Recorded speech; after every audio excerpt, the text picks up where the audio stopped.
नमस्कार doctor Gayatri legal blogs रे समस्त को स्वागत। मो ना हूँ डॉक्टर गायत्री देवी। मो वर्तमान जयपुर स्वतंत्र पोक्सो कोर्ट रे स्वतंत्र सरकारी वकील भाव कार्य करछि। मो यूट्यूब चैनल क्रिएट करिवार मुख्य उद्देश्य है आईन विषय रे किछि अवेयरनेस क्रिएट करिवा।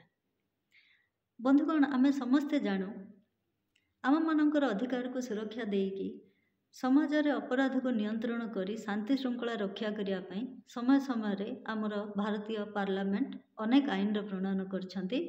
कौन पैना आम मानकर अधिकार सुरक्षा होची राष्ट्रर कर्तव्य। तो महिला और शिशु माने होचंती जेहेतु संवेदनशील व्यक्ति भारतीय संविधान रे धारा 15(3) रे महिला और शिशु मानक सुरक्षा पई स्वतंत्र आईन प्रणयन व्यवस्था रही। ताकू भित्ति करी समय समय महिला और शिशु मानक सुरक्षा पई अनेक स्वतंत्र आईन प्रणयन होइछि। तो आईन अच्छी आम मानक सुरक्षा पई आउ समाज रे जेतेबेले गोटे अपराध होची अपराध गोटे व्यक्ति विरुद्ध रे नुहे यह होची समाज विरुद्ध रे अपराध। तो सेथि पई राष्ट्र विभिन्न अथॉरिटी मानक अपॉइंटमेंट करिकी आम मानकर अधिकार को सुरक्षा दउची। आउ गोटे दोषी विरुद्ध रे किपरि कठोर दंड प्रदान हो पार, गोटे दोषी केमती कठोर दंड पाई पारिबो ता पे डिफरेंट लीगल प्रोविजन्स अच्छी। यह आमे समस्ते ए विषय अवगत अच्छु, किंतु आम मानक भितरे अनेक जानि नथिबा जो आईन आम मानकर सुरक्षा पई अच्छी जदि से आईन रो मिसयूज कले ता विरुद्ध रे मध्य दंड व्यवस्था अच्छी। तो आमको गोटे कथा मन रखा को पड़िबो, जड़े व्यक्ति जदि कोर्ट को आसती न्याय पे तो सी क्लीन हैंड्स रे आसवा को पड़िबो, माने स्वच्छ हाथ रे आसवार अच्छी न्याय पाइबा।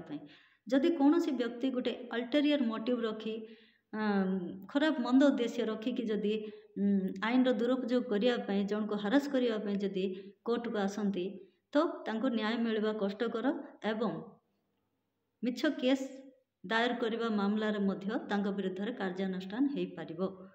तो एटा आम मानक भितर बहुत जानी नाहु, अवगत नहांती अनेक लोक।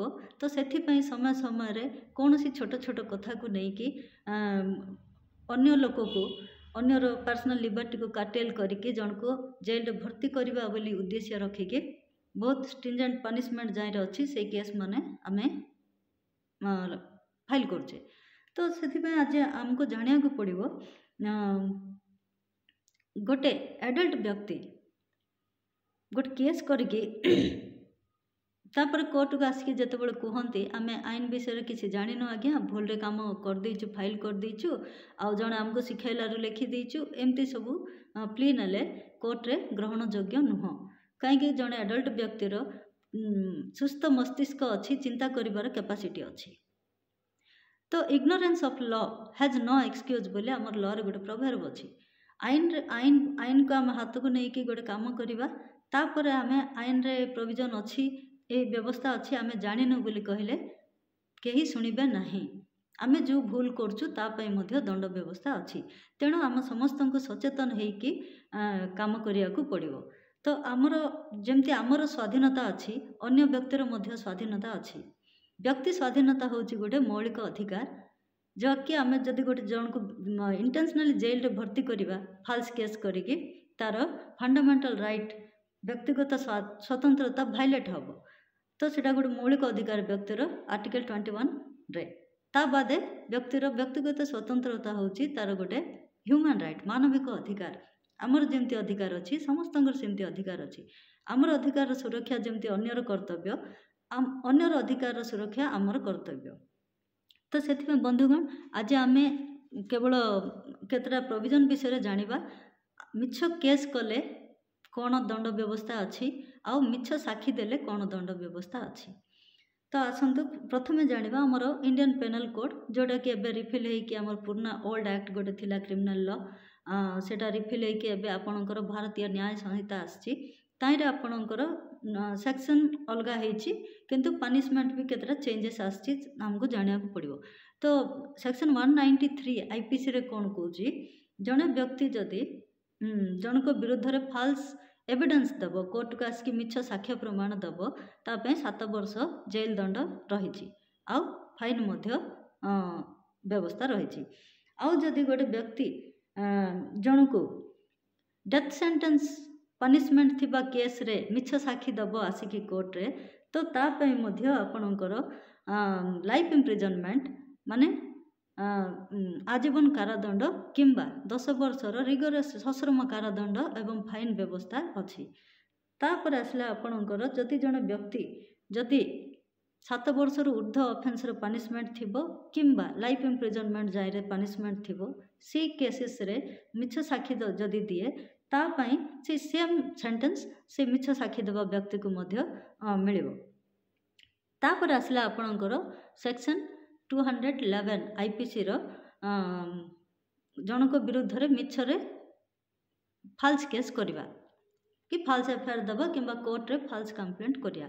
ତ ତାଇରେ ଆପଣଙ୍କର ପନିଶମେଣ୍ଟ ଅଛି। ଯଦି ଅଫେନ୍ସ ଯଦି ଯେଉଁ କେସ୍ କରିଥିବେ ଆପଣ ଯେଉଁ ଦଫାରେ 7 ବର୍ଷରୁ କମ୍ ଦଫାରେ ଯଦି କରିଥିବେ ତ ତା ପାଇଁ ଆପଣଙ୍କର 2 ବର୍ଷ କାରାଦଣ୍ଡ ଏବଂ ଫାଇନ୍ର ବ୍ୟବସ୍ଥା ଅଛି। କିନ୍ତୁ ଏବେ BNSରେ ସେଇଟା 5 ବର୍ଷ ପର୍ଯ୍ୟନ୍ତ ବଢ଼େଇ ଦିଆଯାଇଛି ଆଉ 2 ଲକ୍ଷ ପର୍ଯ୍ୟନ୍ତ ଫାଇନ୍ ଅଛି। ଯଦି ଜଣେ ବ୍ୟକ୍ତି ଜଣକୁ ଫାଲ୍ସ କେସ୍ ଯଦି କରିବ ଫାଲ୍ସ ଚାର୍ଜେସ୍ ଲଗେଇକି ତା ପାଇଁ 5 ବର୍ଷ ଜେଲ୍ ଦଣ୍ଡ ଆଉ 2 ଲକ୍ଷ ଟଙ୍କା ଜରିମାନାର ନିୟମ ରହିଛି।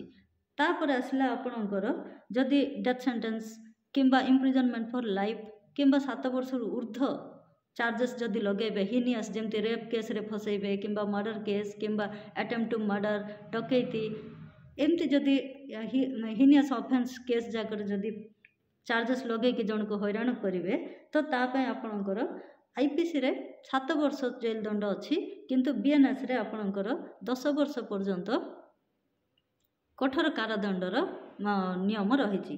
ତାପରେ ଆସିଲା ଆପଣଙ୍କର ଜଣେ ବ୍ୟକ୍ତିକୁ ଯେତେବେଳେ ଆମେ ଜେଲକୁ ପଠାଉଛେ ତ ତା'ର ଯେହେତୁ ମାନବିକ ଅଧିକାର ବି ଭାଇଲେଟ୍ ହେଉଛି ଆଉ ତା'ର ସମାଜରେ ତା'ର ରେପୁଟେସନ୍ଟା ଡ୍ୟାମେଜ୍ ହେଉଛି। ତ ତା'ର ମାନେ ମେଣ୍ଟାଲ ଟ୍ରାଉମାରେ ଥାଉଛି ଗୋଟେ ବ୍ୟକ୍ତି ଜଣକୁ ଗୋଟେ ଦିନ ବି ଜେଲ୍ ପଠାଇଲେ ତା'ର ଯେଉଁ କଣ୍ଡିସନ୍ ରହିବ ସେଥିପାଇଁ ସେଇ ରେପୁଟେସନ୍ ହ୍ୟାମ୍ପର ଯଦି ତା'ର ଡ୍ୟାମେଜ୍ ହେଲା ବୋଲିକି ଯଦି ଫିଲ୍ କରୁଛି ବ୍ୟକ୍ତି IPCର ଧାରା 499 ଆଉ 500 ଆଉ BNS ଏବେ ନୂଆ ଆକ୍ଟ BNSରେ 356(1) और 2ରେ ମାନହାନି ଦାବା କ୍ରିମିନାଲ ମାନହାନି ଦାବା କରିପାରିବ ଯେଉଁ ବ୍ୟକ୍ତି ତା ବିରୁଦ୍ଧରେ ଫାଲ୍ସ କେସ୍ କରିଛି। ତା ବାଦେ ଆପଣଙ୍କର କମ୍ପନସେସନ୍ ପାଇଁ ଯଦି ଚାହିଁବ ସିଭିଲ୍ ଡିଫାମେସନ୍ ବି କରିପାରିବ। ତାଇରେ ସେ ନିଜର ଯେଉଁ ଡ୍ୟାମେଜ୍ ହେଇଛି ଇଞ୍ଜୁରିଟା ଯେଉଁ ଡ୍ୟାମେଜ୍ ହେଇଛି ତା ପାଇଁ କମ୍ପନସେସନ୍ କ୍ଲେମ୍ କରିପାରିବ। ତାର ଯେଉଁ ମେଣ୍ଟାଲ ଯେଉଁ ଡିପ୍ରେସନ୍ ହେଇଛି, ଲସ୍ ହେଇଛି, ଫାଇନାନ୍ସିଆଲ ଲସ୍ ହେଇଛି କିମ୍ବା ତାର ରେପୁଟେସନ୍ କ'ଣ ପ୍ରୋବ୍ଲେମ୍ ହେଇଛି ତା ପାଇଁ ସେ କମ୍ପନସେସନ୍ ବି କ୍ଲେମ୍ କରିପାରିବ। ଆଉ ଗୋଟେ ଆପଣଙ୍କର CRPCର ସେକ୍ସନ୍ 250ରେ ମଧ୍ୟ କମ୍ପନସେସନ୍ କ୍ଲେମ୍ କରିପାରିବ। ତା ବାଦେ ଆସିଲା ଆପଣଙ୍କର ହ୍ୟୁମାନ୍ ରାଇଟ୍ସରେ ମଧ୍ୟ ସେ ଆପ୍ରୋଚ୍ କରିକି ତାର ହ୍ୟୁମାନ୍ ରାଇଟ୍ସ ଭାଇଲେଟ୍ ହେଲା ବୋଲି ସେ କମ୍ପ୍ଲେଣ୍ଟ ଦେଇପାରିବ।